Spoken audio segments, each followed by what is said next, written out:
اسرائیلی وزیر اعظم نے غزہ میں جنگ کے لیے امریکہ کی حمایت حاصل ہونے کا اعتراف کر لیا۔ خبردار کیا کہ حماس نے یرغمالیوں کی فہرست فراہم نہ کی تو جنگ بندی نہیں ہوگی۔ اسرائیلی وزیر اعظم نے جنگ بندی ڈیل کے پہلے مرحلے کو عارضی قرار دے دیا۔ خبردار کیا کہ جنگ بندی کا دوسرا مرحلہ بے نتیجہ رہا تو جنگ کا دوبارہ آغاز کر دیں گے۔ انہوں نے اعتراف کیا کہ اسرائیل کو غزہ میں جنگ دوبارہ شروع کرنے کے لیے موجودہ اور آنے والی امریکی انتظامیہ کی حمایت حاصل ہے۔ دوبارہ جنگ چھڑ گئی تو نئے طریقوں اور بڑی طاقت کے ساتھ لڑیں گے۔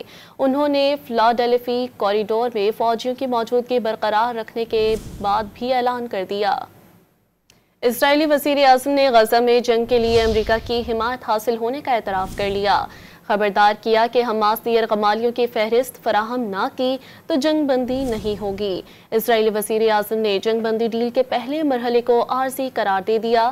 خبردار کیا کہ جنگ بندی کا دوسرا مرحلہ بے نتیجہ رہا تو جنگ کا دوبارہ آغاز کر دیں گے۔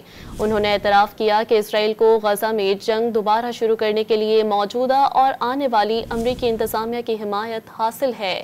دوبارہ جنگ چھڑ گئی تو نئے طریقوں اور بڑی طاقت کے ساتھ لڑیں گے۔ انہوں نے فلاڈیلفی کوریڈور میں فوجیوں کی موجودگی برقرار رکھنے کے بعد بھی اعلان کر دیا۔